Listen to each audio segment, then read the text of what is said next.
It's the Brain Show coming in hot every week. That could be fixed, my friend. When we speak, red, white, and blue, the bulls stand tall. We the people, united will fall. We the people. I'll have to sort you for Christmas, mate. We're dropping old school values every time. Extreme honesty with a fresh twist.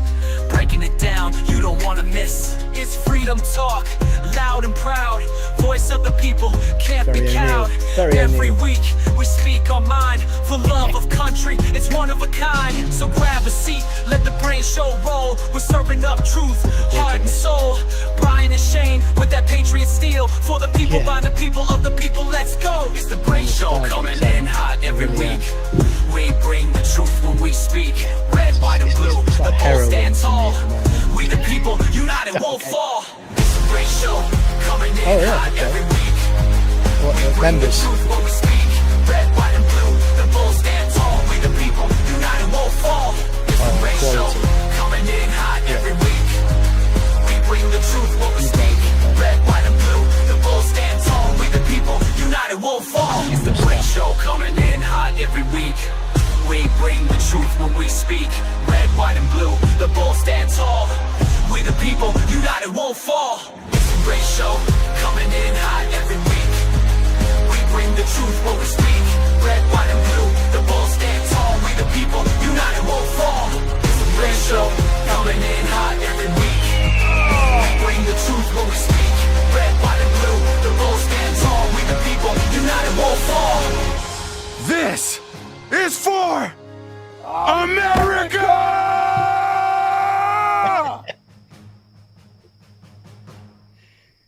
Has this got the new intro on it? Have not yet. Have I been added? I'm going to add you, though. I'm going to make you one of the Brits. All right.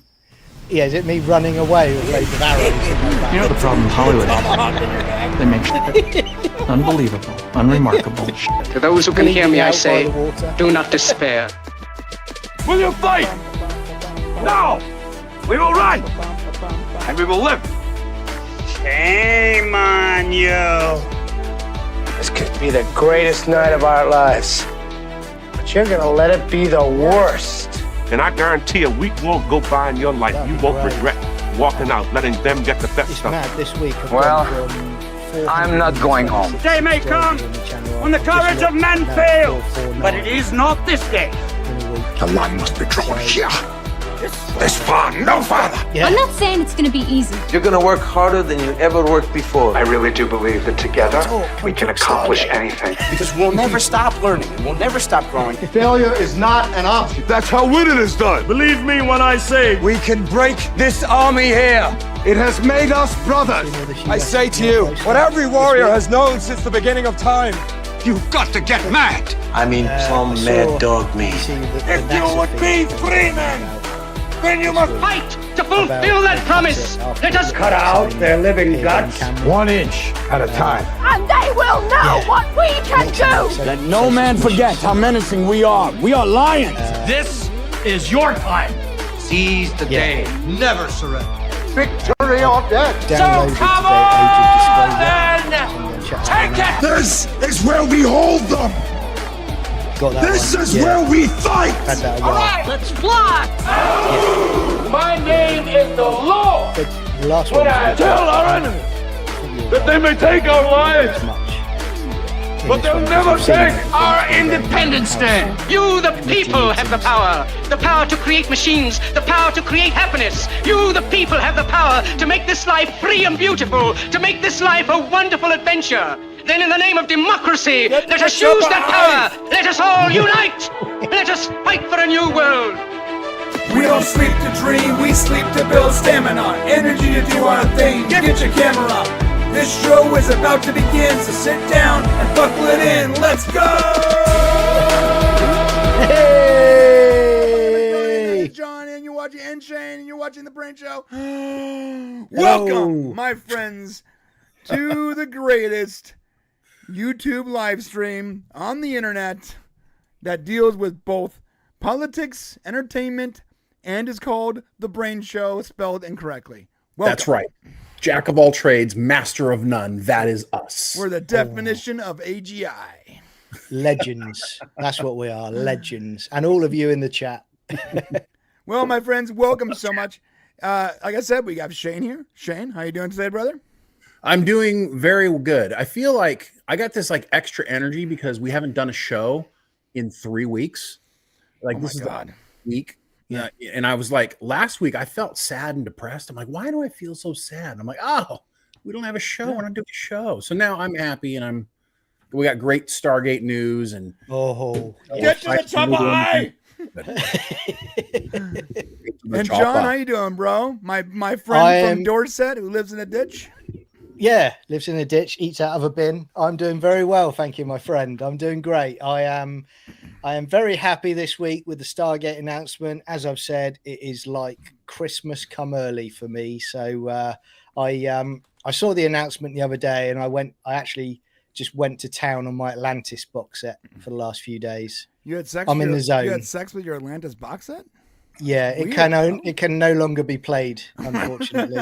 It's degraded the discs. Yikes. Well, like I said, we are talking about a great number of things today.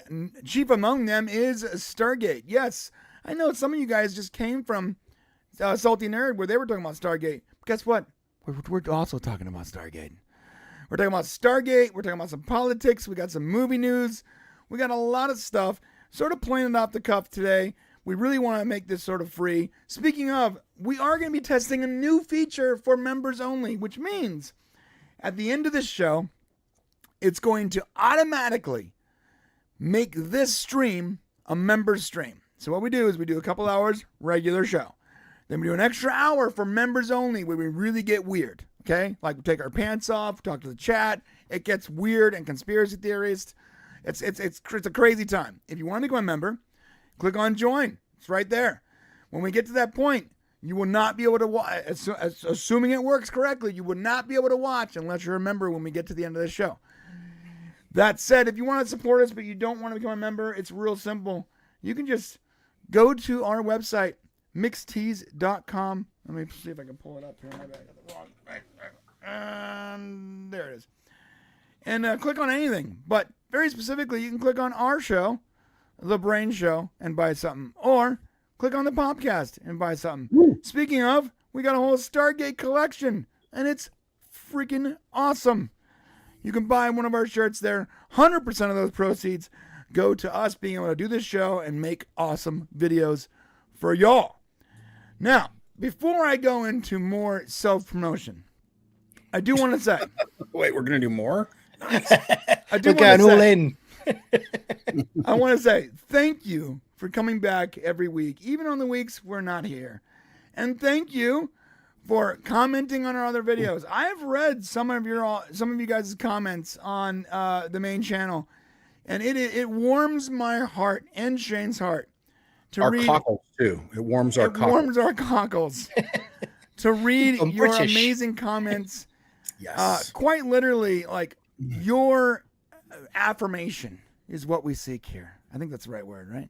Yeah, because no one else loves us in the world, and we come here every week for the love, basically. Yeah, listen, our wives just don't give us enough attention. It's just it's not enough. They don't tell us nice things.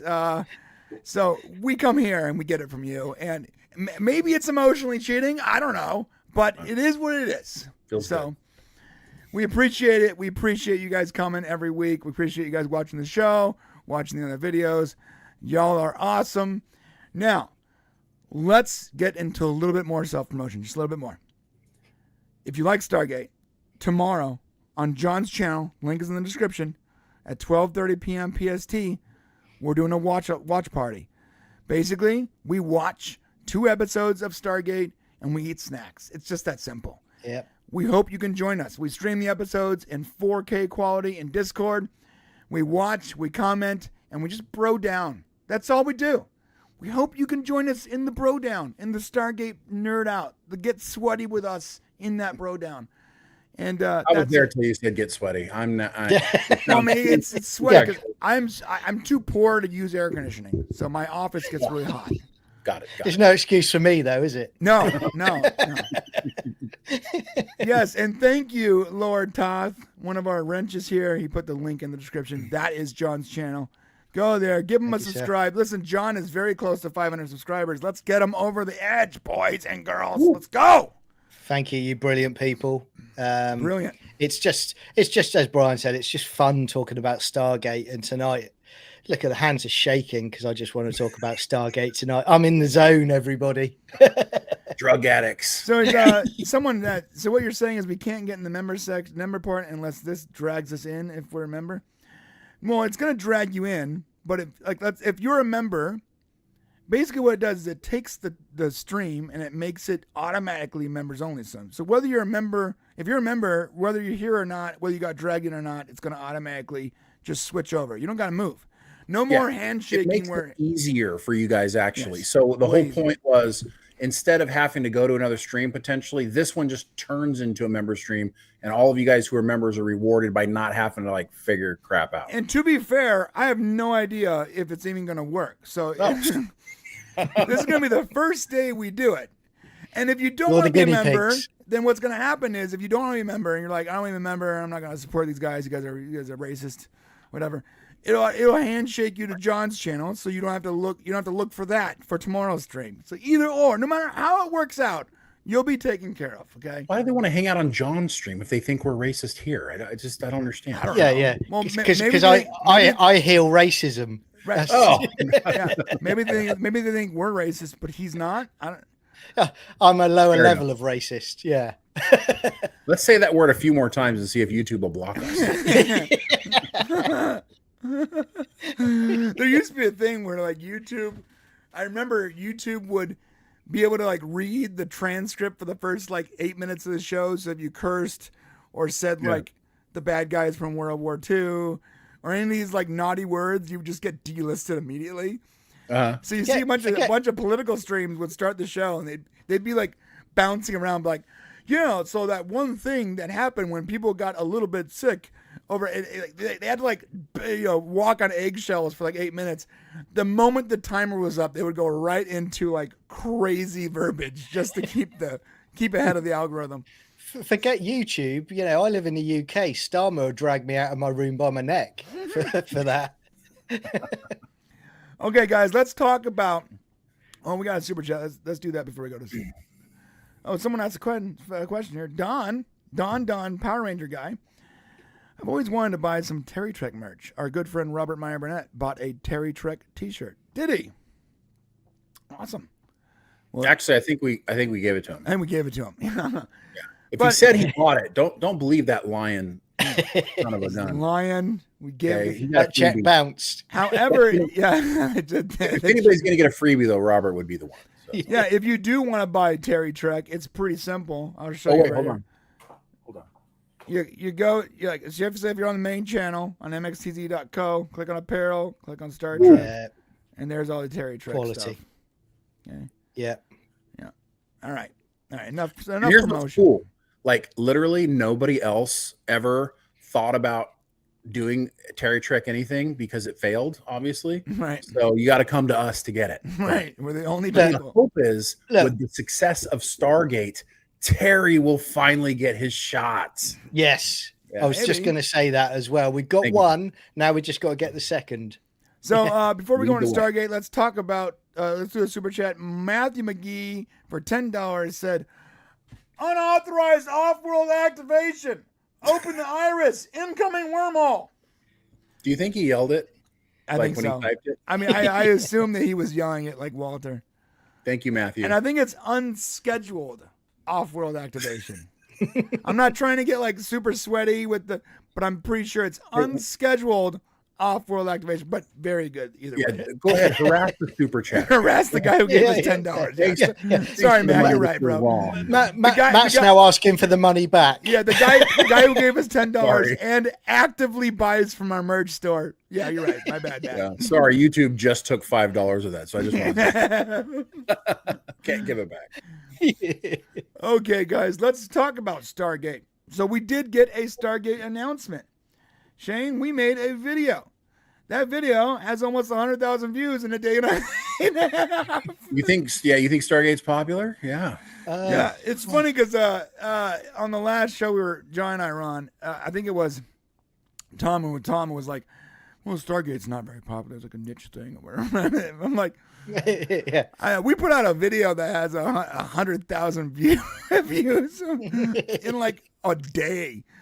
Yeah. So look, Stargate is incredibly popular. And I think that for a long time, people have discounted Stargate fans because of how massive the audience for Star Trek was, right? And I say was because that audience has dramatically decreased over the last 10 years. Well, of course. I mean, it's disappeared. But as soon as the news came out, so what happened was, I'll tell you guys the story here.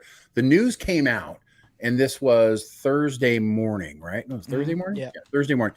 Thursday morning, I'm just kind of doing my thing, going through the normal, and I'm like, what's this thing about? I guess some Stargate and stuff. And so immediately I'm like hitting up Joe in the DMs, like, what is, did the Stargate get the announcement? And so Joe sent me a link to the video that Amazon Prime put out, and boom, that was it. It was announced, and I was like in shock. I think for like the first, I'm like trying to type to Brian, I think we have new Stargate. It was very difficult. Right. Yeah. Because your penis was getting in the way. It took all the blood out of my head. Yeah. You were so lightheaded from like the engorged regions. Your body fell forward against the wall just to prop you in that position because of it. Yeah, I learned about it. Basically, Shane and John messaged me at the same exact time. Look at this right now. Look at this right now. And I'm like grog. I'm like, instantly was awake. Yeah, I went from like being asleep to awake in 5 seconds. I literally walked in the door from a day at work, and it was a long day. And I looked at my YouTube, and it was like, Stargate is back. And I kind of went, Stargate. My Stargate. Yeah, the show you're watching. The show I like. What the freaking hell? Right, Brian. Yeah, immediately. So I immediately started hitting up all of our like behind the scenes folks, because we are friends with a lot of the people who made OG Star Trek, and we have these backroom conversations with a lot of people, and just started kind of getting to the bottom of it. We were so pleased that Darren from Gate World and the guy from Dial the Gate, who really have carried the Stargate torch along with us all these years. Really glad they got to be on the official announcement. They got to be surprised. It was like almost like a thank you. And talking to Joe, he was talking about how he wanted they just wanted to thank the fans. And like, what a better way to start this shit out than to say, you know what, fans, you guys are what matter most here, right? Yes. Amazing. Yeah. You know what I like? They didn't go to Deadline or Variety or Collider. No. Because they could have gone. They could have gone to one of these story legendary, like typical rags where they do all their big announcements. No, they went to mother freaking Darren with Gate World. The fan who kept it alive for 20 years manually coding a website, okay? I want to tell you, the best way for you to announce this is the way you announce this. It's true. Yeah. This shows that what you care about is not the Hollywood rags, is not the typical normal pathways. It's the fans. That's what I told Matt. Like the best person you could have gone to, in my opinion, would be Darren. Darren has held it down for 20 years. He's the number one guy. When we made our first video, what did we do? We went to Darren. Hey, Darren, you have any good resources? And you know what? Darren never, not once, tried to compete with us. He didn't say no. We were no one at the time, and he still gave us resources. He helped promote our video. Darren is not about being popular. He's about promoting Stargate. He deserved that announcement, 100%. Can I just follow up on that as well? I watched that feed with Gate World and Dial the Gate because it was a dual stream, wasn't it? Right. And what I liked about it was they also took the time to show other channels that do Stargate stuff to promote them. Mm-hmm. And they said all they want to do is they don't care about anything. They just want to spread it out so that Stargate fandom grows and it becomes more popular. And I put a super chat up, and they were really kind. They actually showed the channel on screen. Wow. They're good people, which I respect them for that. But I would also say, leading on from what you said, and we talked about it earlier, guys, what I like about it is the fact the last few years in Hollywood, how many IPs and franchises have they antagonized longtime fans and basically said, well, this isn't for you anymore, or if you don't think like this, you're not a fan. You notice the tone. They went to fandom and they basically were very respectful, and they said, this is still the Stargate you love. We're just going to build on it and we're going to take it forward. That again is not antagonizing fan. That is saying, come on the journey with us. I love that about it. And I will just finish this bit, guys, and say, if they do this right, and from what I've heard this week, I think they will, this franchise has the potential to go number one in franchises because of all the other ones that are damaged at this point in time. So if they play it smart, which I think they're doing, this could be really good for them. And I completely agree with you. I agree with everything you just said. They're doing the opposite of what all these fart sniffing franchise studios have been doing. Yeah. Instead of going, if you don't like it, then you don't need to watch it. Or remember when the first Discovery came out? What did that Isaacs say? He goes, I forgot his first name, but Isaacs, the guy who played Jason Isaacs. Yeah. He's like, well, they're gonna watch it anyways, whether it's for them or not. I'm like, you know what? That's always been the attitude. These D-bags have the wrong attitude. Meanwhile, Stargate, which I might argue might be the last franchise you can reboot. Well, they've screwed all the other ones up, so yes, it is the last one. Finally, someone over there was like, "Look, cannot do what every other one of these dumb franchises have done. We need to embrace the fans." Are they going to make stuff for new fans? Of course they are. They want to grow the audience. That's okay. Nothing's wrong with that. They should do that. But it should be in the process of embracing what the original fans love. and if anyone can do it, it's Brad Wright, Joe Malazzi, and Gero. Those are the guys that can do it, man. Absolutely. And just so you guys know, if here's the deal. On our channel here, as Stargate gets closer, we're going to be covering it. We'll be covering it, and of course, we'll be covering it heavy when it finally releases, when that first season releases. And you got to remember, we've produced about 26 videos, over 4 million views. We've been covering Stargate for almost a decade.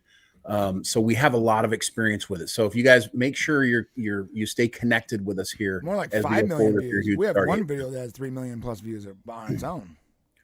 Almost. Yes. The history we created did, but overall across our 26 productions, it's about 4.5 million views. Oh yeah. So.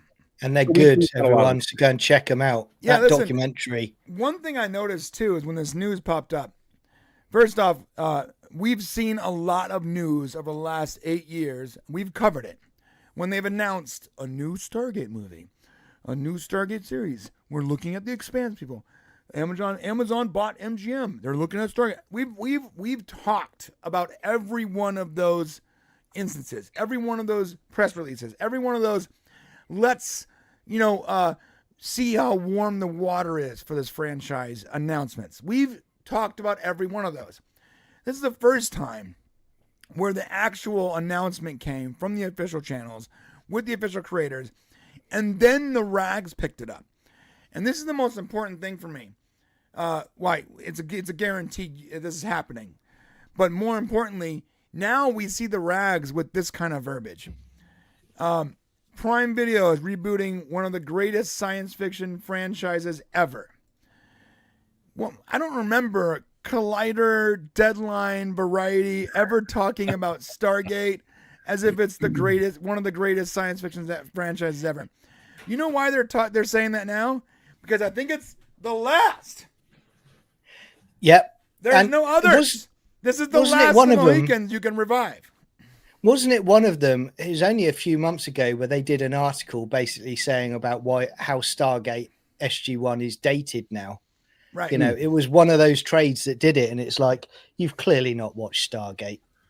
You really haven't. It's not dated. It actually, I mean, I guess maybe the way they shot it looks dated, but the stories are not dated at all. Well, it's just crazy. Now you see it like literally Collider, Entertainment Weekly, Yahoo, Deadline. Every one of these things is praising the return as they announce the details that we've already announced. It's probably, by the way, it's really nice having put out a video before Deadline and Empire did. I'm just saying. Yeah. And do you know what's also nice, guys? we're usually a month late, not a day early. I'm just saying. we broke a record. We got a video out in a day. We got a video out in less than 24 hours. That's impressive for us if you know how we work. I wrote it in about 3 hours, and Brian was able to get it out the next day. Do you know what's also nice, though? It's nice again to be talking about a sci-fi show coming back and being excited for it. I haven't had that for a long time. And it's just great. It's a great feeling. It really is. Dude, even Trek movie is covering Stargate. Like they're covering who can be in it. It's crazy when you have Star Trek websites covering the Stargate return. Yeah, exactly. No, it's true. You know, the problem with it's so funny. We're all ready to be hurt again. This is the funny thing about it is like we've been hurt so many times, you know, Star Wars, Star Trek, Doctor Who, all the Marvel stuff. I mean, pretty much anything that's come out has been pretty much Quantum Leap, which we need to talk about that because Giro was involved with Quantum Leap. There are some concerns there which we need to talk about because the same showrunner is going to be running Stargate, but that's going to be different. And it's just really nice that we have this opportunity to, you know, be heard again. And let's just hope that we're not. So hopefully, you know, it's we couldn't have asked for a better situation, frankly speaking, because I don't know if Brad's in a place where he could have put it on his shoulders. He's just might be too old for that.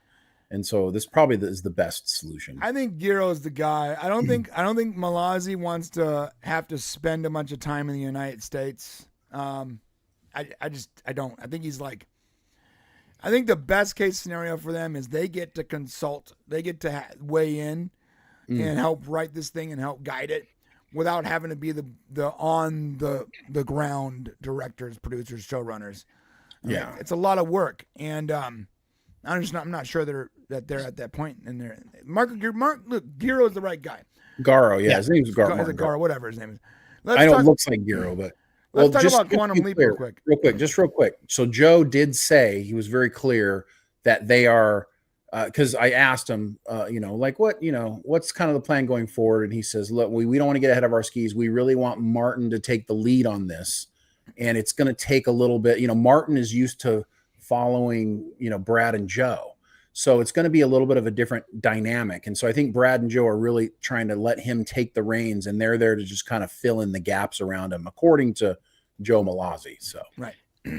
I think someone said to me this week about it. They said, oh, you know, because being a lifelong Doctor Who fan as well, I said, and I get where people are understandably, you know, cautious about the news because of what's come before it on other franchises. And they said, well, everyone was excited about Russell T Davies coming back. Well, not everybody, but the difference is, the difference is, I have confidence in it because consulting producers Joe Malazzi and Brad Wright and Martin doing it. I honestly think if it was anyone else or it was a reboot, I would have that same feeling. But this is what I wanted. This is what I got. So I can't moan about that, and I'm not going to moan about it because I'm just in full excitement mode at the moment. That's awesome. And most people don't know, and I don't know how much we want to talk about it here, but most people don't know that it was a battle. Like Brad being a part of this was a fight. Because Amazon pushed back on that from the beginning. So, you know, they didn't really want him to be a part of it. To be fair, though, rightfully so. I think continuing universe was the wrong play anyways. Right. Well, I mean, I think Brad wants to close out that story, especially for the fans, you know, but that said, I think it was more about Amazon's problem wasn't Brad's, because they could have gone back and said, well, you know, we don't really like this script. So Brad wrote a script and Amazon basically, what do the kids call it now? They egoed him, right? They just put him on ignore. And they didn't even respond to him when he ghosted him. He put in a script, they ghosted him. And basically went forward looking for other things because they wanted, essentially in the beginning, initially Amazon wanted to reboot this thing. They wanted to reboot it, start over, you know, do exactly what they've done to screw up every other and show. Jennifer Salke was getting all starstruck with Roland Emmerich, being like, Roland, would you like to come do this? And he's like, yeah, I'm going to restart everything. We're not even going to ignore the show. Like, whoa, what are you doing? Yeah. Right. Yeah.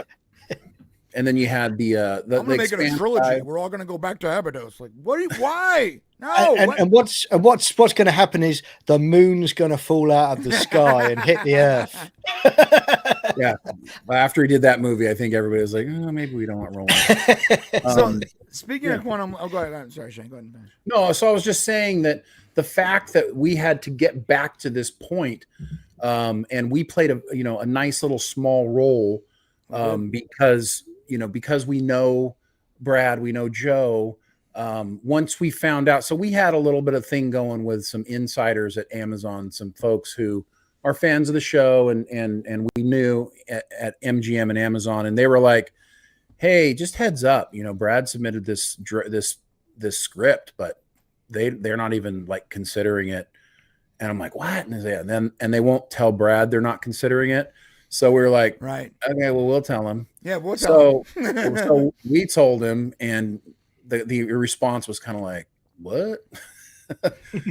We just suggested, hey, maybe you want to re-engage with him. And we don't know exactly what ended up happening after that, but the fact that Brad is involved means that somehow it went in the right direction, and Martin getting involved obviously helped with that. So yeah, and it helps that the leadership at Amazon changed. Not the team working on the show, but the leadership that was guiding that team. 100%. So let's talk about Quantum Leap. So Quantum Leap season 1 was Shane and I covered both seasons. We stopped covering Quantum Leap in season 2 because it got crazy. It got it leaned really hard into like leftist activism. And of course, if you know us, we're out. No, we're not doing that. Well, but season 1 wasn't bad. And the idea they had and the way they approached Scott Bakula, what Garo, what's his name? Garo wanted to do was different than what he was able to do because of the studio and because of Scott Bakula and just circumstances. Speaking of that, though, the writer, what he did write, he didn't write the activist stuff. The episodes he wrote, and there's only 2, were the first episode of each season. And while he was showrunner on both seasons, there was also a co-showrunner on the second season. That's a big deal, guys. That means that the studio had their fingers in the pie for that second season. If they were getting someone else that can represent him into that show. So I know it fell apart on the second season, but I don't think that is a symptom of what's going to happen to Stargate. I think it's a different studio, and I think he has way more control, and this is his baby. Well, and you got to remember, this is 2022.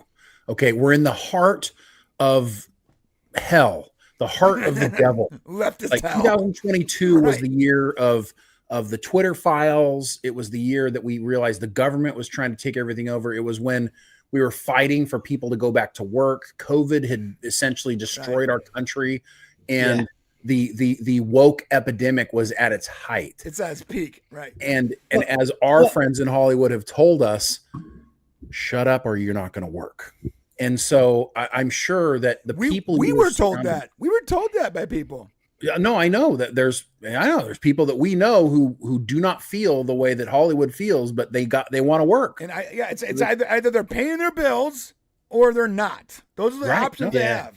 They can't fight the good fight in that environment.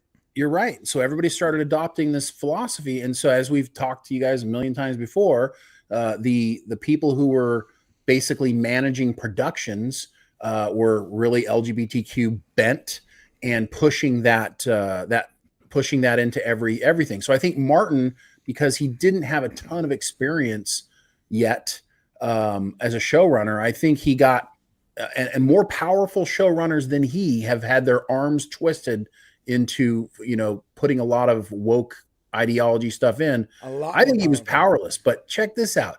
Now that we've come down from crazy land somewhat, and the culture is changing back to, okay, let's be freaking reasonable.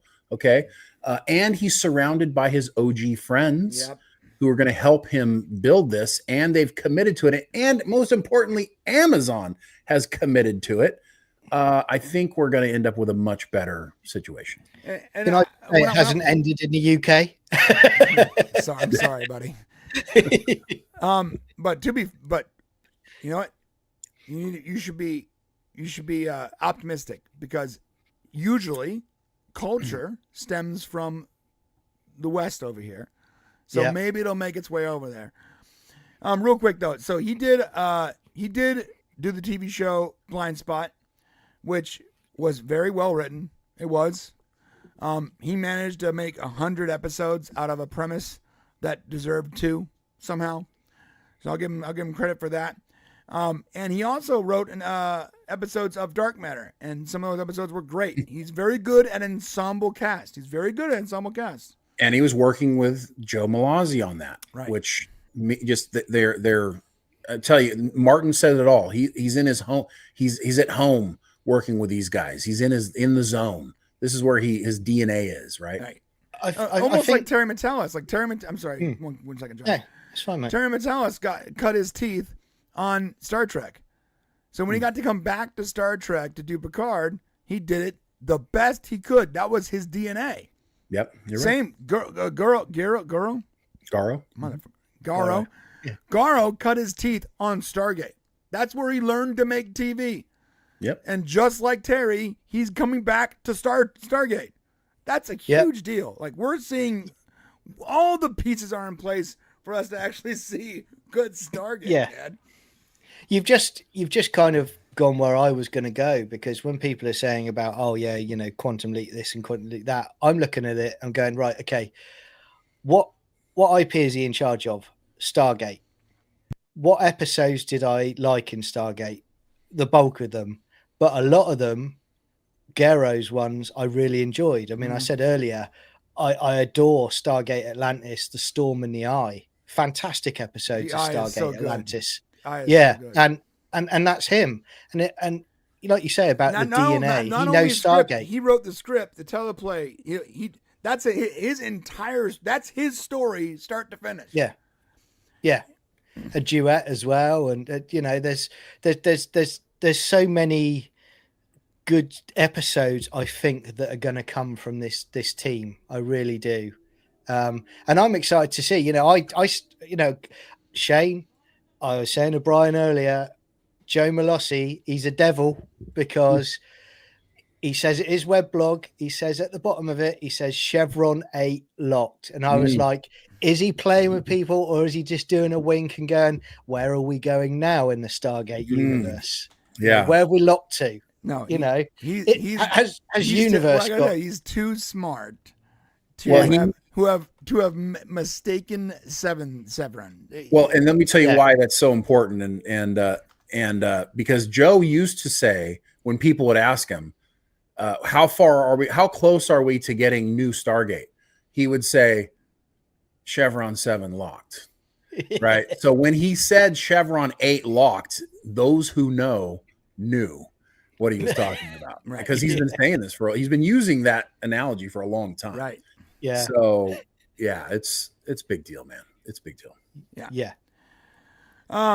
Yeah. And speaking of Joe, Joe, just like Darren and Dialogate, they've been really keeping this thing going for years. Twitter storms and all that. Joe's been a big part of pushing it to keep it going.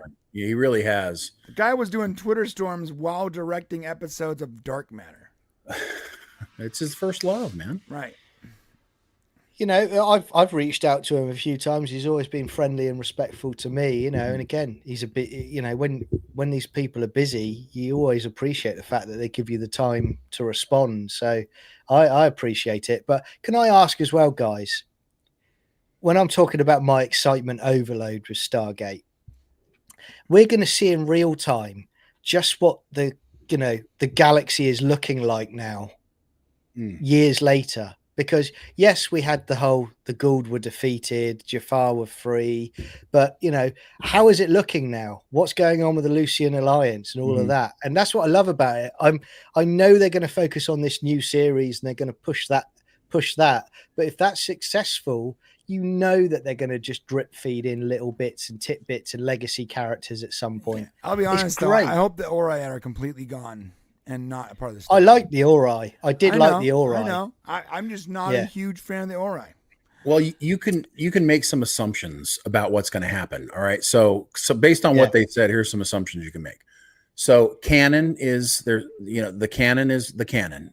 Which is great because there was a lot of argument with Amazon about really not wanting to continue with the canon.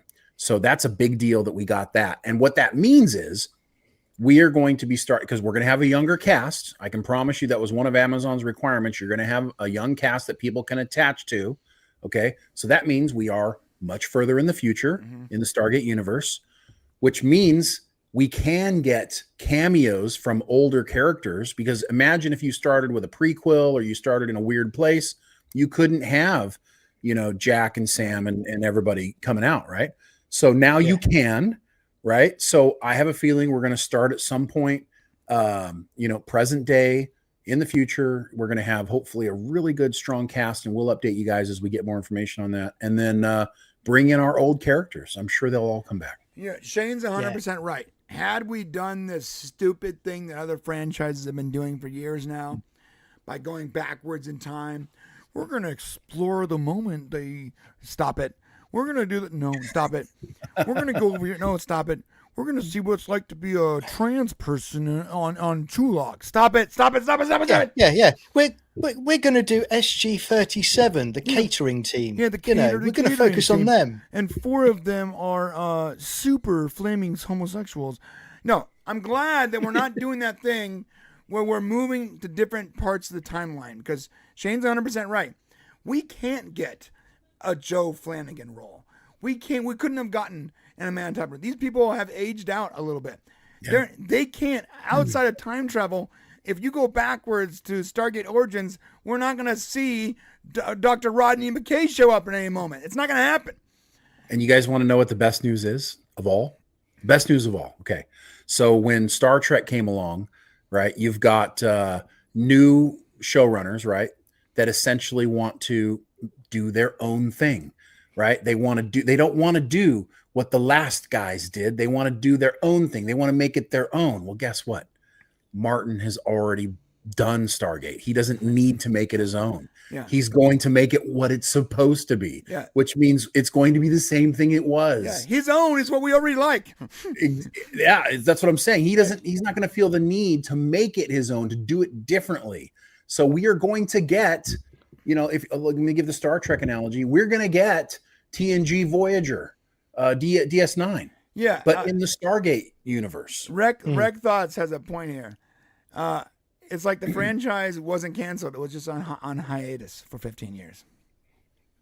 It's true. Yeah. That's essentially what it Fair. is. I mean, when your company goes bankrupt and you can't make any more shows, that's it. Yeah. Right. I mean, that was classic Doctor like Who. that, That was classic Doctor Who late 80s. It wasn't cancelled. It was rested. And then it came back in 96 and then in 2005. So it technically was a continuation. Sadly, I wish it wasn't now. Right. So what we get, though, is you're 100% right. There are a lot of legacy characters that we're going to be able to see. I don't think we're just going to see cameos. I think we're going to see legacy characters as actual cast members. We're obviously going to see a lot of new cast members too, of course. It is a new chapter in the Stargate universe, but it's taking place 15 years after the last time we saw Stargate. Exactly in real time. It's taking place in this world, on this Earth, in this time, with the fantastical elements that is the Stargate universe. Another thing that's so special about Stargate is that it took place in our time, in real time. And that's what made it so much different than other science fiction that took place in the far future, in a galaxy far, far away or whatever. This was taking place in our world with our rules and our physics, right? Yeah. So I do want to look at Joe Blanazzi's blog here because he says something really interesting. He goes, all of your burning Stargate questions definitely sidestepped. He's good at that too. Yes, and a couple. He can't tell us much, honestly. He says, first, word of the new series just broke yesterday, and I would like to allow the revelation to settle for a couple days. Savor the news, as one would the decanted essence of a wine. I'm just gonna say that. Well, you got Brian, Joe. Nice. But third, this is Martin Garlow's show, both literally and figuratively. So he's going to be leading the charge here. He's earned the right. He's right, and also is in the best position to coordinate with Amazon and the various media outlets. And that's what I think is happening here. I don't think Brad and Joe have the position to be on the ground shooting in multiple locations and doing all that stuff. I don't think they want to. I think they want to weigh in. I think they want to help guide and help support Garo. But I'm not sure if they want to be doing all the set stuff they used to do in the past. Do you think it's going back to Vancouver, guys? Sorry. I mean, sure, there's going to be parts of it shot in Vancouver for sure. I honestly think that's where, and somebody asked that earlier, and they have not put that out, but I do believe it's mostly going to be shot in Vancouver. Maybe cool. Montreal, but the fact that Joe's going to be so involved, I know his feelings about being in Canada, so I have a feeling. This is the most important part of this blog, though. Fifth, I honestly have no idea whether or not a Goa'uld hand device works for left-handed people, too. I mean, I assume it does. Why wouldn't it? That's the best part of that. Well done. Joe is awesome. If you guys are not following Joe on Twitter, you're missing out. He's awesome. Top guy, dude. And he drops a lot of Stargate goodies. Like he's the one who's, dropping the old behind the scenes stuff and images, and he's the guy for that. Lately, so is those guys from the podcast. I'm not sure if you heard of them, but I noticed that that guy was dropping some stuff. I'm like, where the hell is he getting some big numbers on those behind the scenes. Now, let me tell you something. Never heard of it. I've been sitting on that rare footage for like 3 years. I want you to know, that has been sitting in my hard drive for like 3 years. I've been waiting for this moment to start sharing all the hundreds of clips I have that very few people have seen. I want you to know that right now. And I love the fact that the moment I started posting them, they blew up. Good timing. I love the Sci-Fi channel advert one that you put up there as well, because we didn't get that in the UK, because although we had Sci-Fi channel, it was on Sky in the UK. So we never got those, but they're great. I love the Joe Flanagan bit playing the Paul. It's great. Yeah, that was actually sent to me by someone. I forgot who, but that was sent to me a long time ago, and I tried to upscale it for a video, and it was like such bad quality. I was like, nah, I'm just gonna hold on to it. It's not upscalable. Not this one. All right, man. Well, that's the whole Stargate news.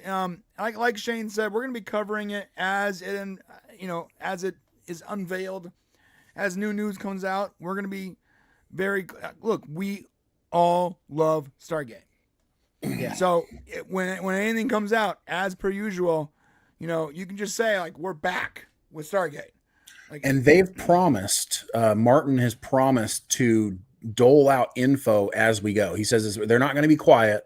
As things come out, we're going to get, we're going to get images, we're going to get, sets, we're going to get stuff as they're going. Production probably won't begin. Now that it's been announced, my guess is that they're planning it. Production will probably start within the next year. If we're lucky, I think summer 2027, we might get something. If it's like other TV shows, then they start scheduling at the end of the year for like February, March stuff. So it's entirely possible that if they're ready for stuff, then we can see Vancouver sets open up in February and March. Yeah. When it's not so freezing that they can't breathe, That's reasonable. Yeah. Question for you guys as well. I'm also interested to see whether, we're 16 years since we last had it with Universe, whether we actually get to see things that their universe, their Earth, some of the tech is leaked out into civilization when we come back. Yeah. Also, do they address the politics, or do they just ignore it? Because if I were them, I would just skip over the last insane 15 years. Yeah. They won't. Yeah. They're not going to address the history of time. Like they're gonna have to just skip. Like Yeah. we all went nuts for like 10 years, and the leftists almost took over everything. Yeah, Like, they just sealed Cheyenne Mountain and just let it carry what's on. crazy is like we're in this weird place right now, like socially, where it's pretty much the same as it was when universe ended. We're like in the same exact place. Like perfect timing for Stargate to come back when we're not dealing with all the crazy stuff that we dealt with in the last 10 years, you know? Yeah. Well, don't be surprised if they don't quickly explain away universe. Okay. Yeah. And my guess is what's going to happen is that the very first episode of a new show is going to be the reopening of Stargate Command. So it'll be that, you know, it had been mothballed for whatever 15 years after whatever accident occurred with Stargate Universe. The program was shut down. Whatever's going to happen, you know, there's going to be. I'm pretty sure it'll probably pick up from that point. I don't agree with you. You don't think so? Okay. No, I don't think they're going to mothball SG because they did that for SG-1. Well, you think that they won't? Well, why not? I mean, because what happened the last 15 years? You're going to think they kept going? No, because if you do that, now you're going to have to really close out universe. Well, let me give you my thing. Yeah, you can go, John. I think Amanda Tapping is general and the head of SGC. Okay. In a working Stargate Command. In a working Stargate Command. Okay. I think they've been working. They dealt with the Ori situation. It's been pretty quiet. They dealt with replicators. They dealt with the Ori. They dealt with Google. Lucian Alliance. They've probably made alliances with the Lucian Alliance at this point. They probably they have a peace agreement, and everything's been pretty calm. I bet you they have a bunch of alpha sites and beta sites. I bet you humans have been progressing a little bit through the gate system. It's still under wraps. Right? But we've been making roads. We've been expanding throughout the galaxy as the conquering humans would be. I think when it comes to universe, they don't say a thing. They don't say anything past last we heard of them. They went into the void. That's all we need to know for now for universe. Let's try to address universe properly if we get a third season, right? But they have to. They're going to have a working. I don't see that. But they have to address Atlantis. Yeah, I think they will. Atlantis dropped in hot drop. Atlantis hot dropped into San Francisco Bay. That's not something you can ignore. I think that goes back to Pegasus. This is what I think is going to happen. So they've already said that this is going to be, to start with, this is going to be a contained part of the Stargate universe, isn't it? Essentially. So the Chevron 8 locked, that will take them similar to an Atlantis situation where they go there.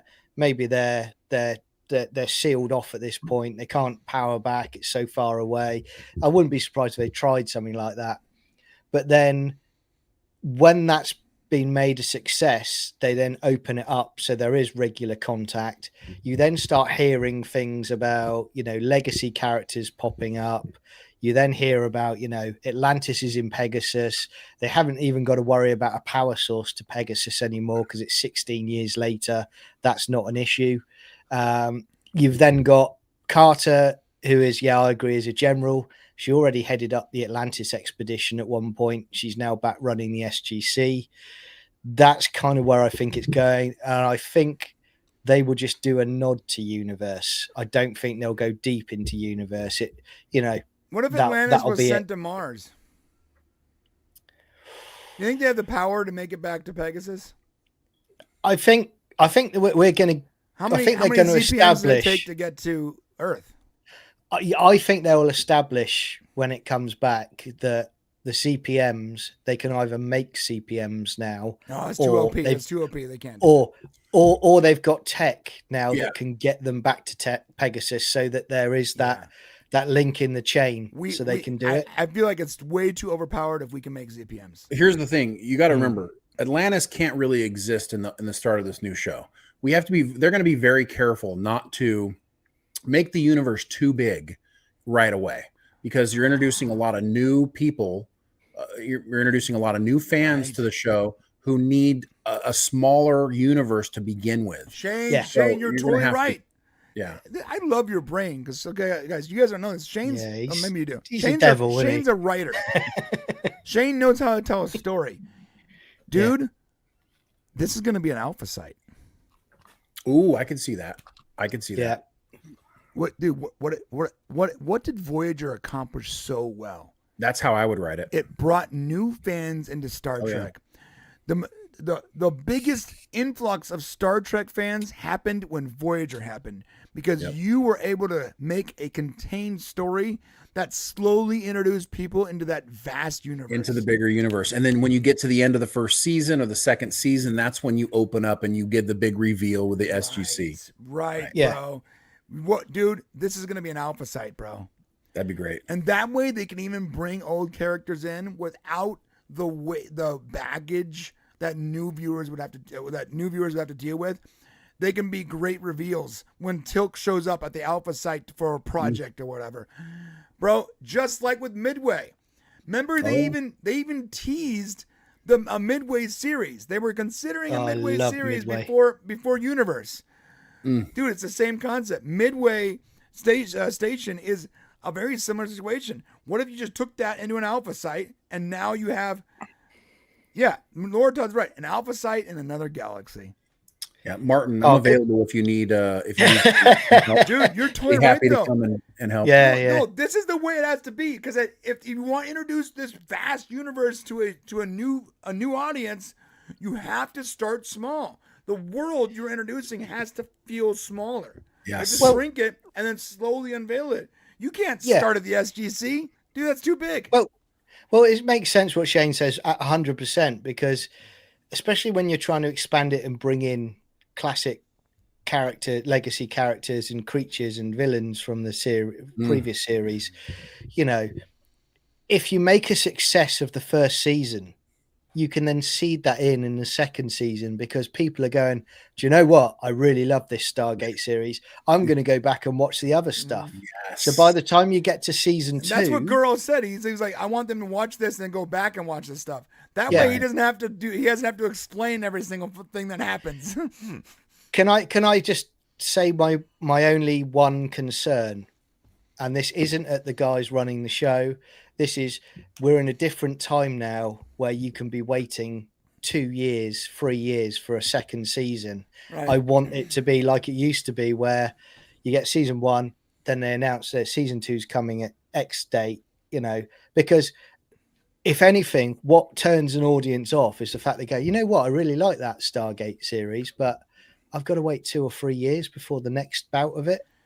Yeah, they're getting better though. If you want to answer that real quick, they're getting better. If you watch shows like, and I know it's probably less complicated, but if you watch shows like Tulsa King and Landman and a lot of these shows that are happening, they're actually getting turned around pretty quickly. And I noticed the streaming shows are coming back faster. Yeah, Reacher. Reacher is a great example of that. Reacher, yeah. Like Reacher got a season 2 in like record time in comparison to nowadays, where it's almost like an annual thing versus, you know, a lot of these other shows like Stranger Things. Stranger Things is coming back with a 50-year-old Millie Bobby Brown. Well, and it's the streaming services. It depends on the streaming service you're on. So if you're on Apple, you're screwed. Like it's going to be 2 years for your next show. Yeah, that's the way it works. Amazon's figured it out. I think you're right, Shane. Actually, because the one benefit that we've got as opposed to other IPs where, you know, people have gone in and going, like you were saying earlier, guys, about the fact, they go, right, we're going to do our own interpretation of it and reboot it. These guys know Stargate, but the thing is, they could write stories incredibly quick and impressively quick under those deadlines back in the day. So the writing's not going to be a problem for these guys. These are not the Zoomer writers, dude. These are extreme veterans. And you're gonna have probably lesser episodes now as well, aren't you? What, 10 episode season? You reckon? So Dutch Butters, who, by the way, Dutch immediately texted me when this news dropped. He's like, bro, explain it like I'm 5. What's the skinny on this? Or whatever. I'm paraphrasing, but he was like, explain it real simply. And I gave him the whole skinny on the revival. And Dutch is right here when he goes, but they only do like 8 episodes. I think we're gonna get 10 episodes. just like other Amazon series, 10 episodes. And what I'm hoping now, just like what John said, is that we get 10 episodes, 10 good episodes, hour-long episodes, not 41-minute episodes with ads, hour-long, 10 hour-long episodes every year. That's what I hope. And that I hope that season 1 is successful enough where, just like with Reacher, they just automatically buy 2 more seasons like that. And can I also say that if it is successful after a couple of seasons, say, there's nothing stopping them from going, do you know what? We're going to do a spin-off series now. We've got another idea for a series. So you could have one series sleeping and then you could have a new series coming in. So you've got a rotation. Like what they tried to do with Star Trek but failed. Right. Yeah. Yeah. What did Paramount say? We want there to always be a Star Trek show for you to watch. That's a great idea. Whoever thought that was great idea. The writers are injecting stimulants into their heart. You would have a Paramount Plus subscriber today if that was real. The problem was your idea was great, but your execution of said properties that we would always watch was so poor that you lost all your fans. Yeah. So that's a great idea. Imagine you have 3 concurrent different SG universe, not universe, but franchise SGC franchises, SG franchise shows going, so that you always have some new thing to be excited about every year. Great idea. It just needs to be that the execution is not rushed or woke or weird, absolutely. Take your time, guys. For everybody who's been asking about Peter DeLuise coming back as well, because he played a big role in Stargate, son of Dom DeLuise. He's actually been working on this show called When Calls the Heart, which is a Hallmark show, surprisingly, for the last 12 seasons, and it's been renewed for a 13th. So I doubt you're going to see him come along with these guys. Dude's been working on a show for 12 seasons. It's crazy. Yeah, he's all in on Hallmark Channel, man. Chick shows. Do you know what? Good on him, bro. I'm going to walk in one day, and it's going to just break you guys reporting it or whatnot, and it's going to go,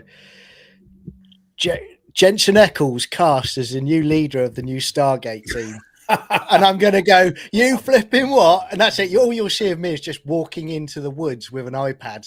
Never to be seen again. Yeah. You give me Jensen Ackles as a cast member on Stargate. I think I would literally die from the blood loss. Like the blood loss that my brain would be so deprived of blood for so long that I would just die of shock and with a raging erection. He's only 47. No, he can totally do it, bro. Are you kidding me? You don't think that guy can be the next O'Neill? Of course, dude. He could. Yeah. 100%. I don't think it's going to happen. No way. That is a dream. That's not yeah.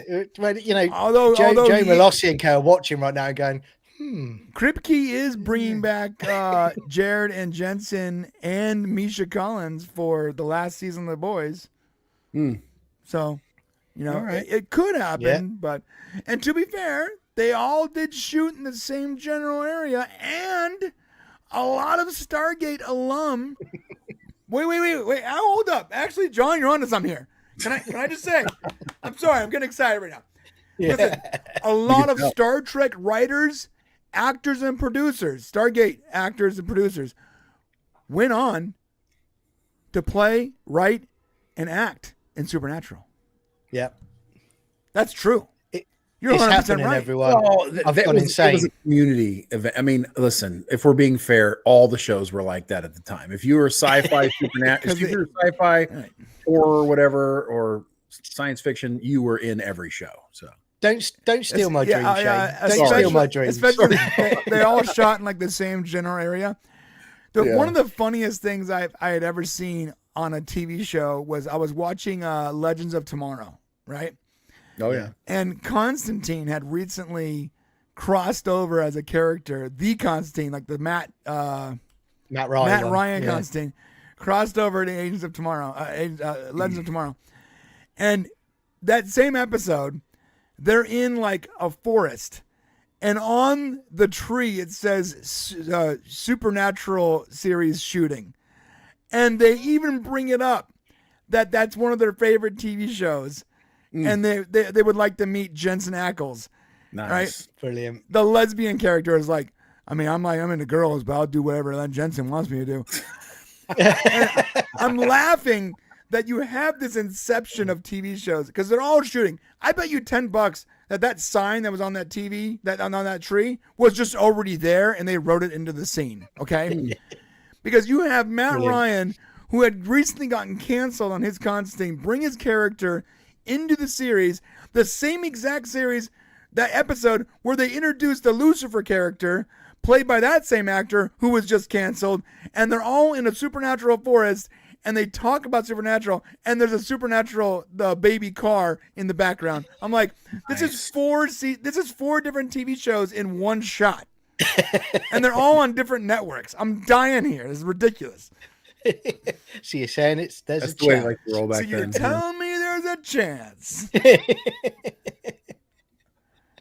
Very A good. guy can dream. A guy can dream. Dream on, brother. Dream on. Let me tell you something. If we got Jensen Ackles, I'm telling you, I'm not even joking. Like,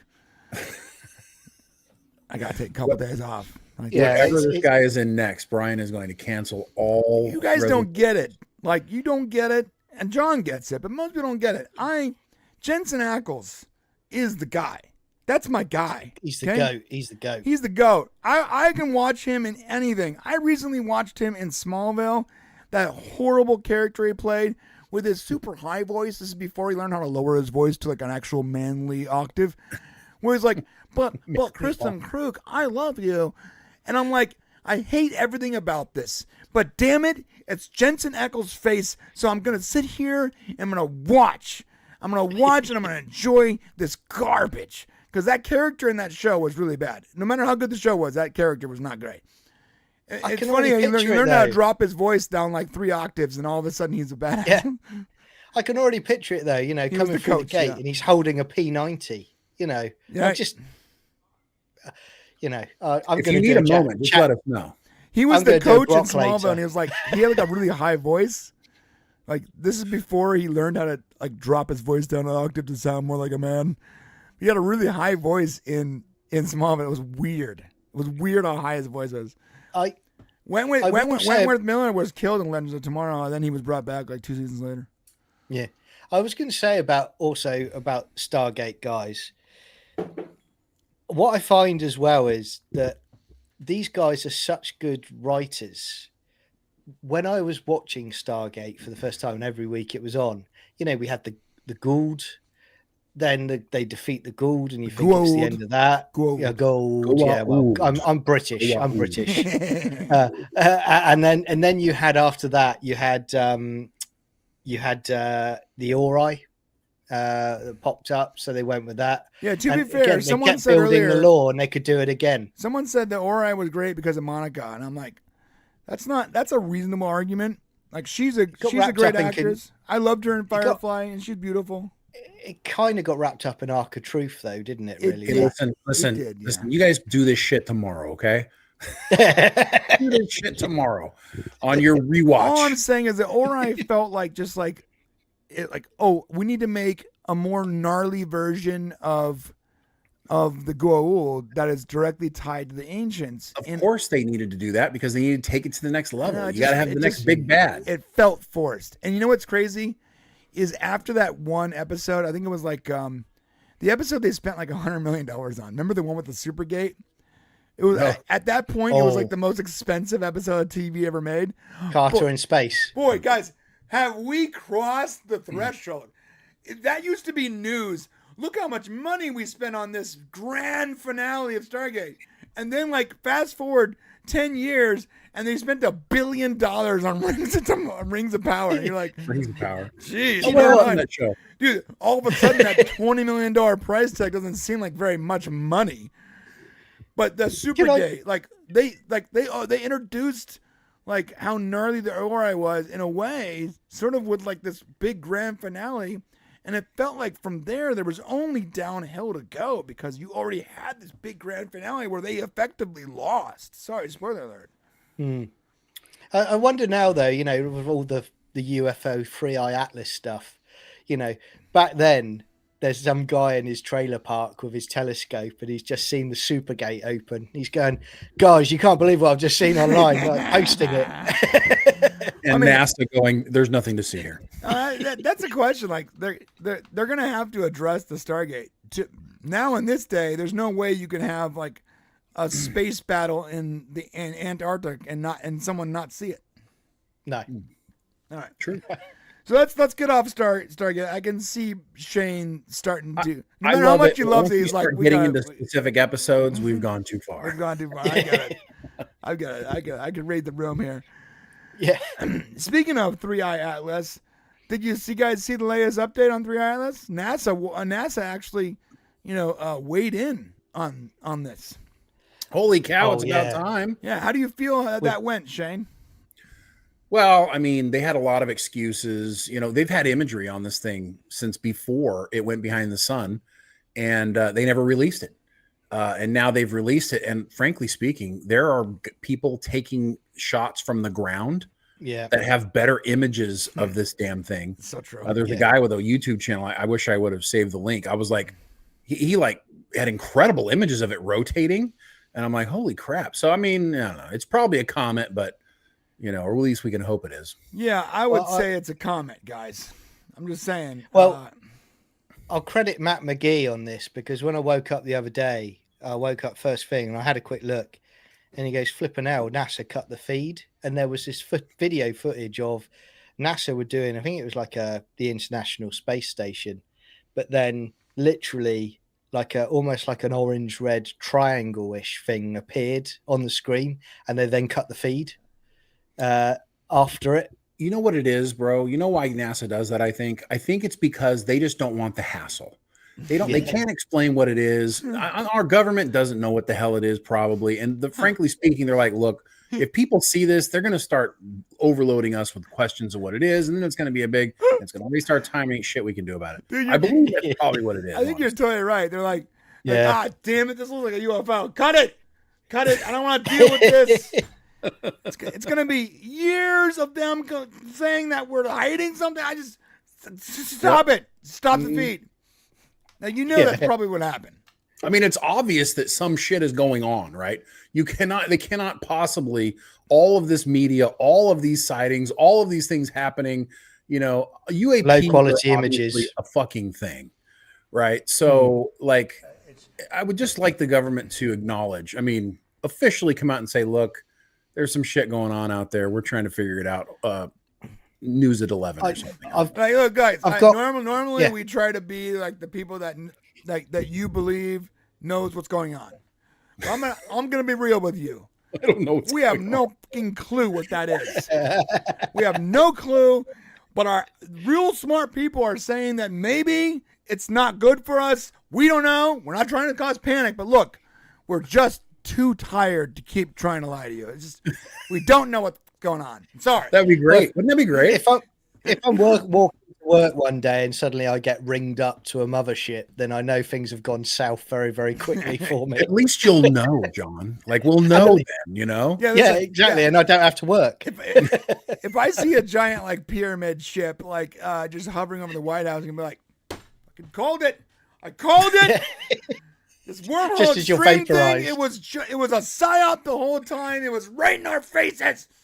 Damn it! And I'll be like that. Don't you dare! Not until I've seen the first new series of Stargate. Yeah. Then you can wipe me out. Listen, you can wipe us out, but we are trying to get a new series of episodes.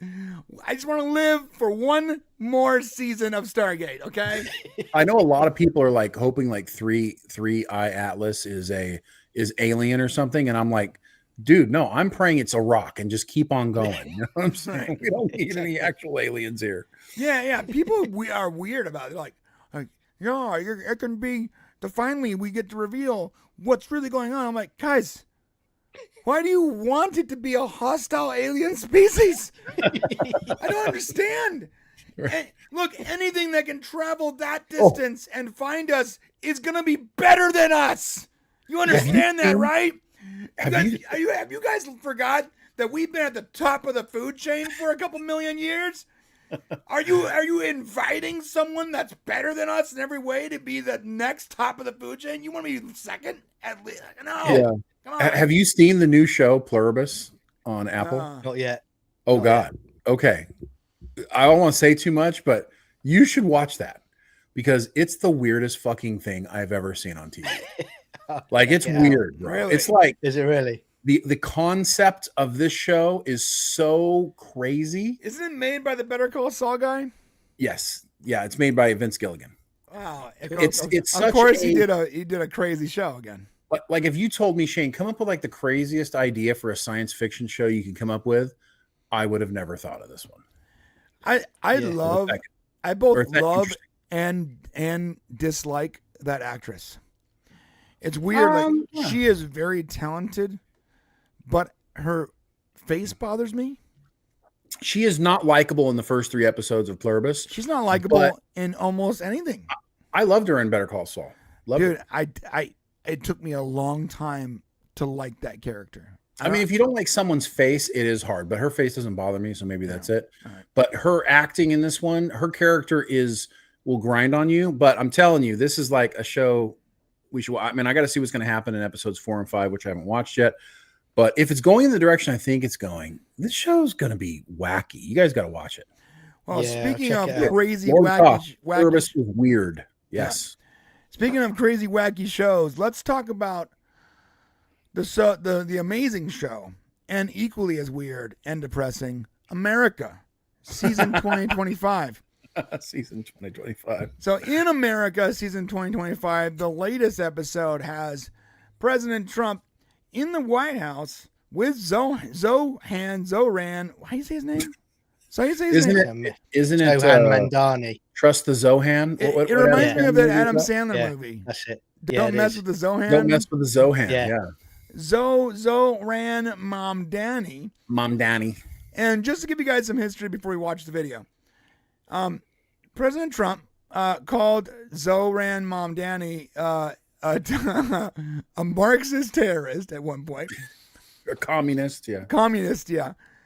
Zoran called Trump a fascist. Mm-hmm. And they had a very hostile relationship online. Yeah, when Zoran was leading up to his victory as mayor in New York. Thank you, Anthony. Brian's going to need that chat. Zoran Mandani. Thank you, Anthony. I'm not sure that helps. Zoran Mandani. So, just to be clear, we talked about Zoran Mandani a few weeks ago and a couple times. Now, I'll tell you exactly what I said the first time we talked about Zoran Mandani. I said, I don't like any of the Marxist stuff, Islamic stuff, all that stuff, but watching his, and I think it was with John, this is before Shane was here, watching the debates, I'm like, all the other guys seem like douchebags, and this guy's only talking about New York. And even if I don't like the guy's politics, his religion, and anything, as mayor of a city, your only concern should be that city, not whether or not you're going to travel to Israel. The fact that that was a question asked in a mayoral debate is ridiculous. Are you planning on traveling to Israel? Who cares? Why are you asking a possible mayor if they're going to travel to another country? Any country. Why is it that Israel is so important to you that you asked that of these mayors? Of course, the other mayors, possible mayors, they answered with, of course, we're going to go pray at the wall and bow down. Well, that's because there's a lot of Jewish people in New York. I get it, but that shouldn't be the concern. This is not America. It's not the concern of the politicians, but the media has a completely different game plan. And I get it. They want to divide and conquer. So I'm going to tell you what I said about Zoran. I said, I like the fact that he's the only person who answered, Israel is not my concern. I don't like a lot of his ideas. I think a lot of his policies are probably bullcrap. But the fact that every answer he had was very specific to New York made me go, hey, I don't live there. I have no skin in the game. But at least he's talking about the city, right? Now, 2 weeks later, when Shane was on the show, I learned more about him, and I'm like, this guy seems like a Marxist Muslim. So probably not a good idea, right? Anthony is right. Brian predicted Zoran would not be a major problem in New York City if he was elected. I did. Thank you. I predicted that because mayors don't have that much power, A. B, the guys seem to legitimately care only about New York. This is where we differ. So I question his sincerity as I believe he's just a really good politician. I don't think he's sincere about his feelings for New York. I think, and if you go back to before he ran as a mayor, he has lots of weird comments about like arresting Netanyahu if he ever comes to the city. And, he has a lot of very strange comment. Now that he has run, now that he's been elected, his message has changed. It's softened. And now he has been Trumpified. Like every politician, right? Yeah. Right. Okay. So I don't trust him. I'm sorry. I mean, no, I don't trust him either. But he met with Trump in the White House, and we got the classic. And Shane, correct me if I'm wrong here. What happens like 80% of the time Trump meets with someone in person? They're Trumpified. They've been trumped. Yeah, it's like, remember that movie? What movie was it? Maybe it was a TV show, Outer Limits or something like that, where like they meet with someone and all of a sudden like their entire brain is taken over. Puppet. Yeah, Invasion of the Body Snatchers. Yes. Totally. It's like when you meet with Trump, you become one of his people. Yeah, at least temporarily. At least temporarily. Yeah. He's very good at convincing you that to play ball. And we got this, and there's some people on the left that are like, oh, Zoran turned Trump into a slobbering idiot. Guys, what? Anyone saying that is so infected with TDS that they have ignored the last like 10 years of Trump turning every one of his previous enemies into a friend in 5 minutes. So let's ignore those weirdos that say that and go with what we have here is a very interesting moment. First off, the entire meeting, we're going to play the video, was hilarious. Very interesting. Yes, but more importantly, we have Trump. It's a TV show. Yes, it's a TV show. Trump softens to this guy, does the opposite of what every media outlet expected him to do, and makes friends with him. And it becomes a crazy video that you need to watch right now. Before I do, Shane, thoughts before we watch it? I just want to say that, holy cow, like this is the most entertaining thing. Watching this shit going on, you can't even believe it. You think it's a script written or something like this. And at one point when you watch this, it's so funny because Trump's like, it's just easier. Go ahead. Call me the name. It's just easier than play that and trying to deal with it. It's fantastic. And after this, we got to talk about Quiet Piggy. Okay, that's the next one. Yeah. Matthew McGee says there's carnival bark and then there's a show. And that's a big deal. That's a good point. There's the bark and then there's a show. Two separate things. All right, let's watch this video and then I'll get your thoughts, John. I know you're not steeped in American politics, so I wanted to wait until you saw the video. Fine, guys. Okay. So John's like, you didn't even ask my opinion. Yeah, it's just you just hate me. I know that. It's all right, guys. I just want you to be. I want you to be aware of it before we talk about it. You know what I mean? Yeah. All right. So here we go. And then I also want to get Anthony's opinion in the chat because Anthony lives in New York. So Anthony, feel free after this to give us your opinion and we'll share it, my friend. Here we go. I don't want to predict. I would have said that would have been one of my early ones. I did 8 peace deals of countries, including in India, Pakistan. You could even go, in fact, they're coming here in a week or two, go to the Congo and Rwanda. That was 10 million people dead. Sorry, also, and we're not going to have time to talk about this today, but the Saudi thing, people lost their minds over the Saudi Arabia thing. That was pretty well. The reporter asked a really inappropriate question. She did, and now, but Trump got Saudi Arabia to invest $1.5 trillion in the United States. Well, yeah, they've said that they would. Now we'll see if they actually do. Sort of wild though, right? Well, he's up to like I think $10 trillion in promised investments. It's an incredible amount of money. You guys understand this? I hope it's very similar to our Prime Minister Keir Starmer on the amount of stuff he's brought into our country. Of course, you know, I'm being sarcastic. He's brought in nothing anywhere near it. He's probably brought in £1 or something like that. He's brought in millions of immigrants. Yeah, he's giving the money to them. Yeah. It's a negative, not a positive. Yeah. All right. And we worked something out on that, but so many. And the one I thought would have been, for me, because I have a very good relationship with President Putin, I thought that would have been maybe quicker. But it does take two to tango. And now you just see all the death. And, you know, it doesn't affect us other than the fact that we don't want to see all those people that really it's on the other side of the ocean. It's a war that should have never happened. It did happen. I blame the person also sitting right behind this desk. This is a war that should have never happened, and it wouldn't have happened if I were president. Can I remind something, people, though? I know it feels like we've had President Trump now for 12 years as president. It's because he repeats himself so frequently. Right. But guys, it's been 10 months. He's been president for 10 months. That's it. Well, that's because he has 12 years worth of TV appearances for most presidents. So right.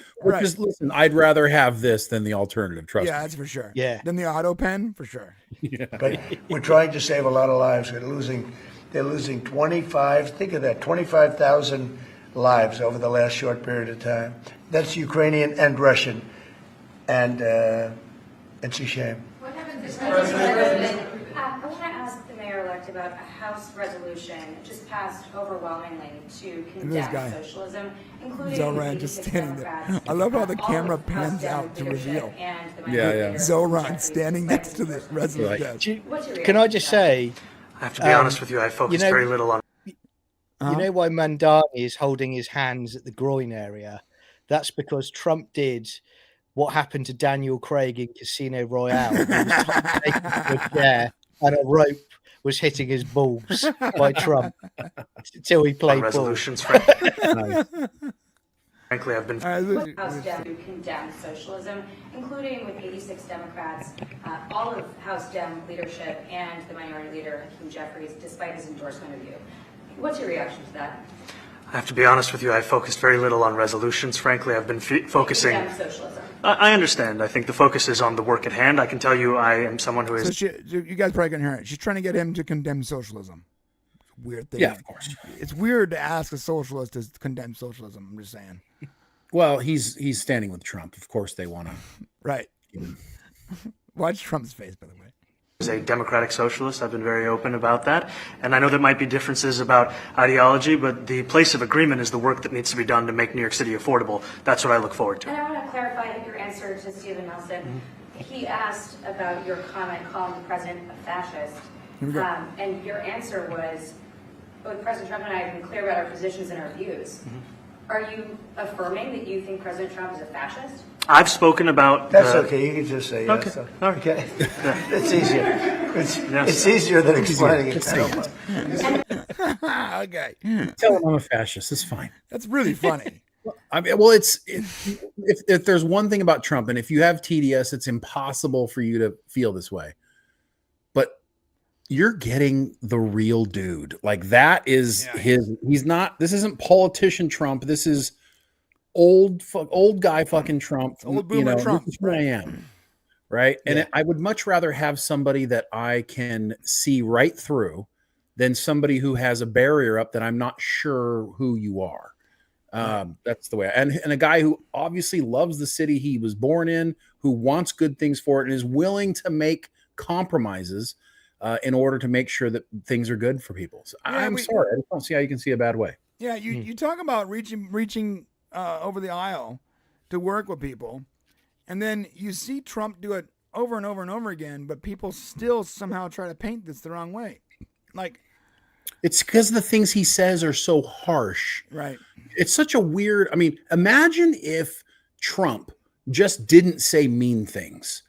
I bet he could probably drag over so many people to his side if he just didn't say mean things. Right. I mean, honestly, right? Right. honestly, if he just wasn't on truth.com, like, right. Or just, if he just wasn't mean. If he didn't share his thoughts at 3 a.m. Yes. Like, you're on the toilet. Yeah. Yeah, you're completely right. Like, look, like his actions, and I would say, and I think you would too, his actions speak louder than words, and his actions have been ultimately positive, right? Yes. For Americans. Now, it hasn't been positive for other countries and for illegal immigrants. No. Sorry, John. Guess what, guys? Sorry, John. Not my I'll see problem. you guys later. I'll be honest with you. It's not my problem. People go, don't you worry about the people being deported? No, I don't care. Not my you're problem. Cold. I'm sorry. You two are really cold. Here, no, you are. Let me be real cold with you. When I'm being tempted trying to get over the border, and you'll just be stood there, you two, going, "Sorry, John. I know we've done shows together." John. Look, they got the H-1B ones. They're all about. Yeah, we'll get you on that. Don't worry about it. Yeah, but let me remind people, okay? And I'm sorry if you're outside the United States and you're going to find this offensive. I apologize, but this is the way it is. This is the way I'm going to tell you my authentic thoughts. This is America. We came here in ships that we built and we tamed the land. People go, "Oh, you stole the land." Nope, bitch. We conquered the land. I want to be clear. I was not involved in that because it happened before my time. But go ahead. No, I'm talking about. Yeah, I'm talking about Americans. No, I'm sorry. I just couldn't resist. I'm generalizing. I know. We didn't steal it. We conquered it. Oh, you kicked indigenous people off their lands. Yes. We won. Honest. We won. It's ours now. So cry more. It's not my problem. Oh, well, what about people suffering? I don't care. That's their problem. Well, what about the UN? They want, I don't care. That's their problem. If they need something from us, then they can come hat in hand and offer something of value. If they don't, they ain't getting it. Not my problem. We came here as conquerors. We continue to conquer. We built the West. We built the modern world. We exported our culture. We exported our civilization. We exported rights and equality. We exported all of that. So if you have a problem with it, that's your problem, not mine. Well, and that's not ours. Now look. It's just ruthless. When I'm in my dinghy trying to come up on the coast, and you're there with your sniper rifle trying to puncture it, I can see it. It's a prophecy, that is. I can see it. But look, people want to talk about slavery all the time. Look, the first people that abolished slavery was John's people. But they didn't do anything about it for like 40 years. They abolished it, but they didn't actually do anything. What did we do? We fought a civil war to make it stick. Now, I'm not saying anything bad about England. I'm saying you guys started the trend, but we followed through. So you started it, we followed through. At the time, primarily white people. So paint us as the worst possible people ever. You stole that. We stopped slavery. We conquered the West. We built civilization as you freaking know it. Cry more. Sorry, I don't want to go on that tangent, but I'm just saying. Yeah.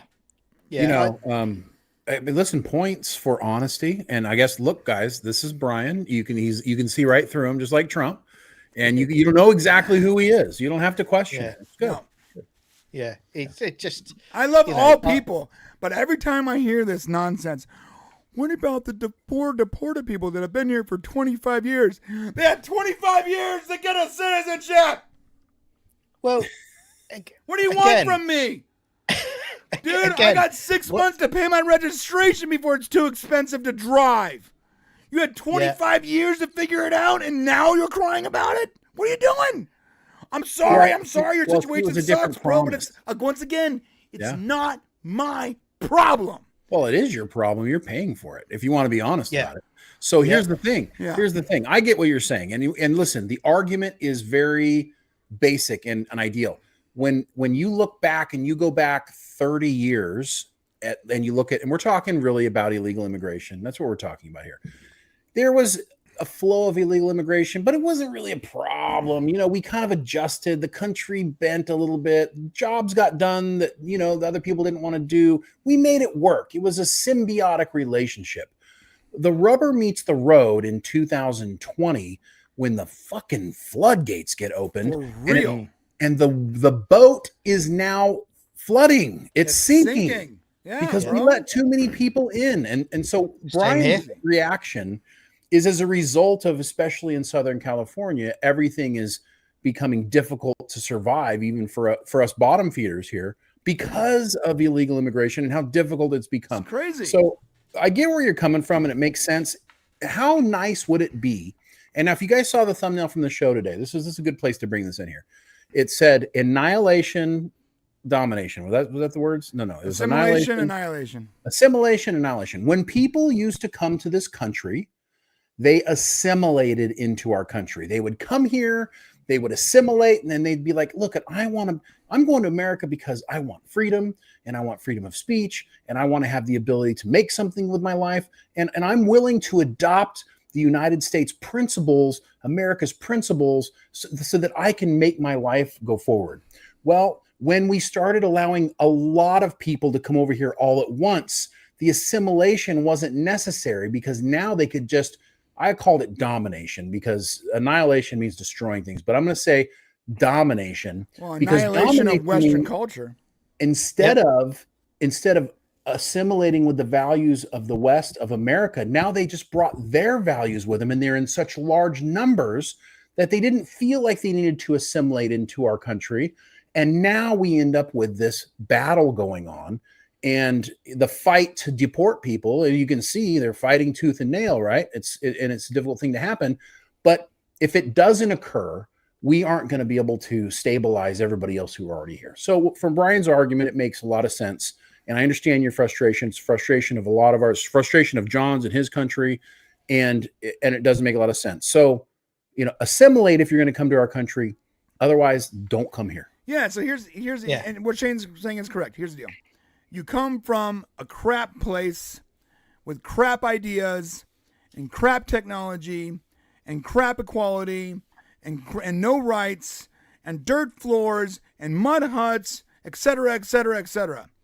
You come to the land of milk and honey, and you bring that same ideology with you, instead of assimilating into the culture that rescued you from that squalor. You think that it's smart to bring that same ideology and culture with you that has not served you for 10,000 years.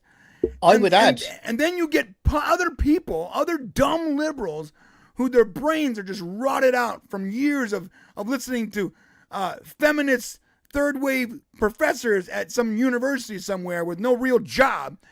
Your brain's been rotted out, and you go, well, you can't talk about their culture. That's racist.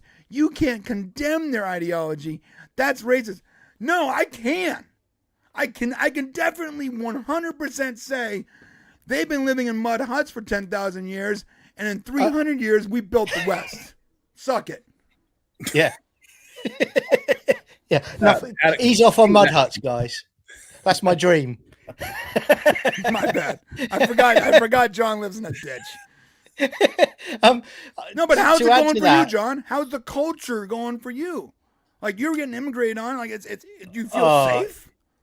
No, I mean, again, the last show we did, I think it was the last show we did, we were in the members section, and I brought it up as breaking news that we had a train with multiple stabbings on it. Now, when I was growing up, you didn't have stuff like that. You'd had isolated incidents, but you're seeing it every week now. And there was an example the other day where I went to the dump where we go to take rubbish and just dump it in there, basically, Your recycling. Summer home. Yeah, exactly. Yeah. My villa. and there was a guy from another country. There was an old guy walking past him to put his rubbish. He just barged past him. He's talking in a foreign language on his phone, all the way through. Not even cuts me up as I'm about to leave because he's not focusing. He's talking in his foreign language again. And, for me, that's why I have a problem. It's like we don't even get the people coming in to learn English, to learn our language. And we're now at a point in our country where I'll give you another example. England. You are English. Literally, it's in the word, man. Yeah, exactly. And do you know what else this week? I saw this with you guys over here with Disney, and I'll explain it as well. We had a supermarket that announced they're selling Christmas trees, right? But they're not calling them Christmas trees anymore. no, they're calling them evergreen trees. So there's a big boycott going on now, because it's like, if you're not even going to respect our culture and our traditions, then you can get stuffed. And I saw that with Disney. Did you see with Disney this week? I saw credit to them, WDW Pro posted something, and it was basically a video of them going, check out our installation of our tree, and it's a Christmas tree, but they're calling it a holiday tree, and again, it's we've been dealing with that for a while. What's so offensive about the word Christmas? For like 15 years now, we've been dealing with this whole thing where like they don't want to say Christmas. No, it's been longer than that. When I was a kid, they had Xmas tree lots instead of Christmas tree lots. So it's been going on for decades. What's so offensive about this word? Why is it okay to delete our culture? Why is it okay to delete our culture in the words of being inclusive? Right? Eid, they'll celebrate it. There's no issue with it whatsoever. But, you want Christmas, which is, we're founded on that Christmas tradition. That's unacceptable now. And again, this is the problem that these politicians never understand, because they're importing more and more people that we didn't vote for. They're not listening to the population, although now it's starting to trend and they're talking about it more, because they know that in the polls they're getting hammered and they're going to be out of office. But the trouble you have is the fact that they're coming in, they're not even giving them any requirements to basically learn the language, or you've got to work. But they've just now started talking about they're actually going to stop them getting benefits when they come in. They can't have permanent asylum for 20 years at least. But that still doesn't talk about them getting rid of them and moving them out of the country. That almost sounds like, well, you can stay here, but you haven't got permanent residency. So right. You've got it over in the US as well. This isn't a racist thing, and that word racist has been diluted so much now because it's used so commonly, and the fact is, it's nothing to do with that. It's about there's too many people. The infrastructure cannot handle it, because there's people paying in by paying taxes, but there's a vast amount of people on welfare that aren't paying into the pot. So something has to give. We're at a critical point now. Yeah, and I don't want to hear the whole argument of, well, they're paying local taxes and helping with local. Who's taking care of local taxes? Homeowners are paying local taxes. Yeah, not the little 7 cents that the state's getting per dollar that they spend. And most of the time, they're buying them in their local little shops. So it's not benefiting anybody. So no, you're completely right. Yeah, no, you're right. And by the way, I'm going to tell you guys about the members thing pretty quick, but I do want to close this topic up a little bit here. I hate this. They think it's necessary to diminish our traditions and our culture in order to celebrate their traditions and their culture. I might add a traditions and culture and ideology that hasn't gotten them anywhere for thousands of years. Meanwhile, our traditions, culture, and ideology has built the world. So my question is this: why must you? And I don't have no problem with someone celebrating their country's culture or traditions or religion or whatever. But why must we kowtow and diminish what we built in our culture to celebrate theirs? Let me tell you, and I want to be very clear here. It's a lot of this sounds like it's an attack on the people that are coming here. We need to remember, the people who are guilty are not the people coming here. It is the media. It is the political groups that want the favor from these not the coming in. It is the ideologies. It is the no borders. It is the one world thought process. Those are the people in power are the ones that are the problem. Right. The people that are coming here, they're just trying to make a new life. Yep. If we simply shut the borders, they would have to figure something else out. So it's very clear. And when Brian, when you're talking and you're kind of frustrated and you're angry, it's important that we clarify the people coming here. My ass would be coming here if I wasn't here. And if they let me come here, goody for me. So I just want to be clear. It's really the people in power that are the problem. They're the ones who are taking away your culture, Brian.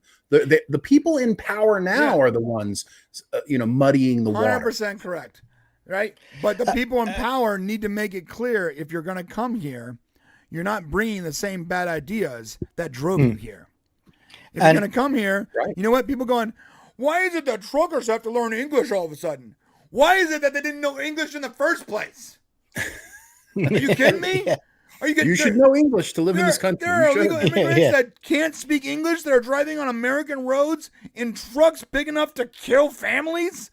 Are you joking right now? When I lived in Italy, I learned Italian. Okay, guys, it's because I'm in their country. This is not rocket science, bro. And I get it. It's not the people that are here. They're trying to make a better life for themselves. Yes, but the people in charge need to have a system in place and realistic ideas about where those people end up, how they're supposed to go through the system, so that they assimilate into the culture versus annihilate the culture. Absolutely. Yeah, take that back. I will say, guys, that I will be live streaming when Starmer and his crew come for me at Christmas, dragging me out because I'm trying to watch National Lampoon's Christmas Vacation. And I'm like, get off me, get off me. Not Christmas, holiday season when he comes. Oh, yeah. Evergreen Vacation. That's right. Evergreen Vacation. All right. So you guys might have seen a timer pop up on the screen here. And that means that in 11 minutes, in 5, 4, 3, 2, right? We're going to the members section. It's in the chat, right? Is that where the timer is? In the chat. Yeah, the timer's in the chat. Timer's in the chat. Oh, that's Listen, I'm going to be real with you guys. I don't have any idea how this is going to work. I don't know what's going to happen right now. So we have to stop talking in the next 10 minutes. That's it. Right. What I assume is going to happen is in 10 minutes and 45 seconds, it's going to just move into the members section, which means if you're not a member, you're not going to be part of that stream in 10 minutes and 37 seconds. Got it. So if you want to become a member, there's a little join button, bottom left. Hit that button, buy us a cup of coffee, and you can get weird with us. You can get real weird with us for the last hour of the show. I want you to be aware. And if for some reason you can't become a member and you're like, I'm not doing it, then we'll be back on John's channel tomorrow for Stargate Watch Party at 12:30 p.m. PST. Yes. So we have back here again next Saturday. We have time for one more topic. What do you guys want to cover? Piggy, we want to talk about the quiet Piggy. Oh, yeah. Quiet Piggy. That's a great one. I will say about going over to the members stream, if for any reason this inadvertently takes you to the gardening channel on YouTube, we do apologize. It might do that. We don't even know what's going to happen. We don't know. This legitimately is the first time we've done this. So yeah, it's quite exciting, isn't it? Let's it's very exciting. So let's talk about Quiet Piggy. So there. I love how you type in Quiet Piggy now, and it's like the very first thing on it. Love it. So how do you take, like, you could call somebody a MFing whore. You could say there's growing controversy today over the. God damn. This to me is the most insulting thing. I think if somebody said it to me, it would be the most insulting thing someone could say to me. Well, I don't think he was calling her Piggy because she was fat. It's because she was dominant. No, it doesn't matter. Yeah. It doesn't matter if you're fat or not. I'm saying the reason why it's offensive is the way he says it. When you show the video, it's the way he does it. Yeah, it's so impersonal. I want to show you guys. I'm going to show you the video. Then I want to show you guys the reaction. And poor the White House. What's her name? The chick has the press pool lady. Secretary? She has to like explain it. It's really funny. Caroline Levitt. Right. Yeah. Told her quiet. Okay, here we go. This is from I'm actually Valuetainment. I'm gonna show her. I love Valuetainment. All right. So here's the Quiet Piggy moment. Quiet Piggy. Rob, can you pull this up, Rob? I don't know if you have it or not. Yes. I watched it multiple times because I'm not going to lie to you. I thought it was AI. And I had to verify it because, go ahead, Rob. So he dictated a couple of memos to himself to be break. You're going to find out what did he know with respect to Bill Clinton, with respect to the head of Harvard, with respect to all of those people that he knew, including J.P. Morgan Chase. Sir, Yeah, Jennifer, go ahead. Incriminating in the file, sir. Quiet,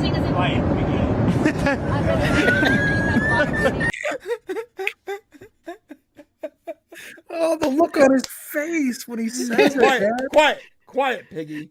Do you know what? If that was me and he said that to me, I would be like, did he just call me a piggy? Yeah, that's exactly it. It's like, show the picture of the girl. I mean, she's not a piggy at all. It's hilarious. No, I don't know where the picture is. I don't know where it is. Yes, she's not. Catherine Lucy. So Catherine Lucy, yeah, she's not a piggy at all. No, the reason why he said that was the most classic way that dads call piggies, because they're trying to eat up all the time. That's what it was, is she was interrupting. Yeah, because she was interrupting. That's why he did it. So it's funny because, like, here, I got a picture of her. She's not remotely fat. You got it? Okay. Like, she's not all fat or whatever. So it wasn't Trump being like Rosie O'Donnell on this chick. Quiet, piggy. It was because she was taking up all of the time. Like, there's a bunch of reporters there all trying to ask questions, and instead, she is taking up all of his time. He's like, quiet, and she's interrupting. Quiet, piggy. You know what's really funny? The shock forever got her to stop talking. Yeah. Oh, yeah. Do you know, she's probably at home. She's probably been since it happened. She's just eating back-to-back ice cream on the sofa crying. What happens in like a year when she's actually gigantic? And like, I am a piggy. I'm a gross little piggy. Like Ben Stiller in Dodgeball at the end, you know. So this was there's an angle of her face. We got to see the angle. I would love to see what her face looks like when he says it. Is that true? Is there an angle? Brilliant. If you got a link, buddy, send it, Marks. That's funny. Brilliant. I want to see that link too. I got to see her face when she says it. I mean, I think I would be in shock. Yeah. Oh, I think I got it. You got it? Oh, it's on Facebook. I would as well. I'd just be like, to get it from. I'd be like, how was your day? Yeah. No, that's not Trump called me a piggy. Trump called you what? a piggy. There we go. Really? How much worse than saying fat ass? Look, there's her face. Quiet, piggy. Look at the black guy's like, what? What the? Well, people spent the next couple hours trying to figure out if it was racist what he said. They're like, look at you. What does that mean? Yeah.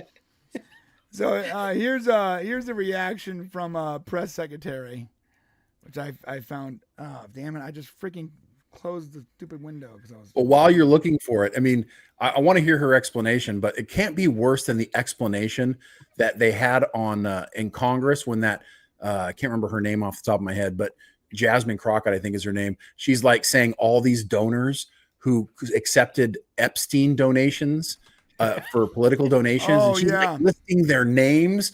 Boom, boom, boom. Turn to find out it wasn't even that Epstein. It was like some doctor. It was like Dr. Epstein, completely different person, bro. Totally different person. So when they confront her with it later, she's like, well, I never actually said it was that Epstein. And you're like, come on. Yeah, let me tell you, Crockett is the stupidest person I've ever seen in Congress. She is so stupid.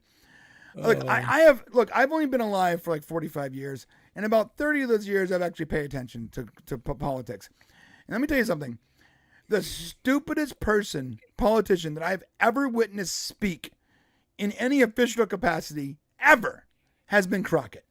She is so ignorant in everything she says, the way she speaks, her mannerisms, her body language is just, I have no idea how she got elected. And then she she goes on to try to dox all these people for taking donations from Dr. Epstein, only to be called out immediately for her stupidity, dude. Hilarious, dude. Unbelievable. Okay, so this is the press secretary. Check us out. What did the president mean when he called a reporter piggy? Look, the president is very frank and honest. She's like, God damn. I love how she's like, I knew it was coming, and I still don't want to deal with this. All right. Everyone in this room, you've all seen it yourself.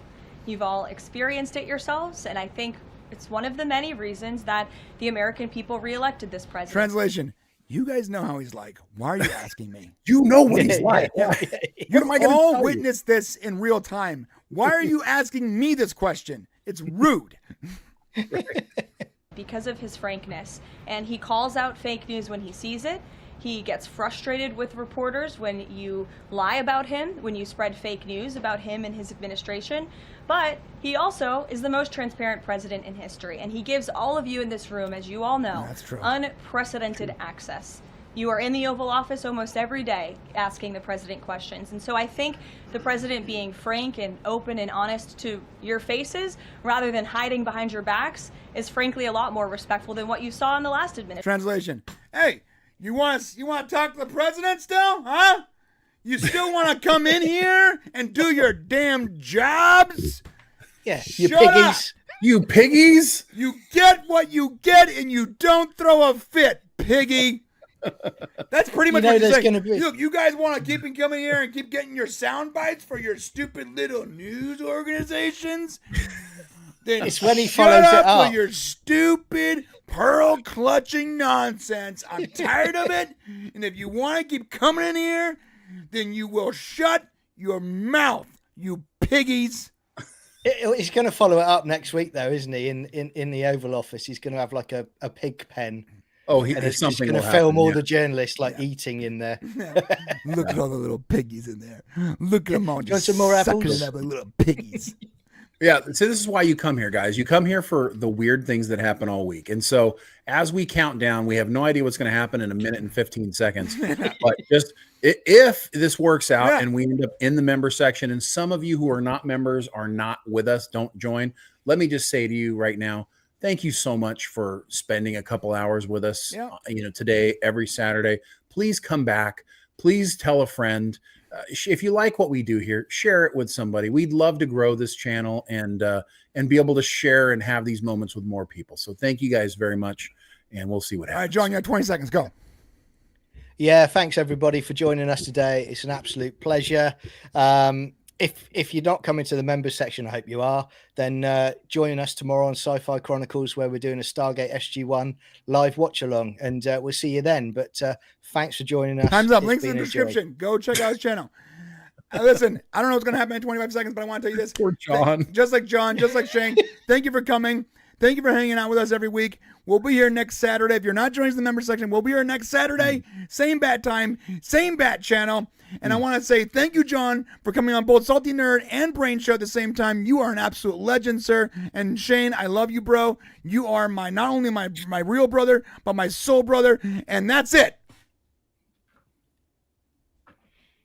What?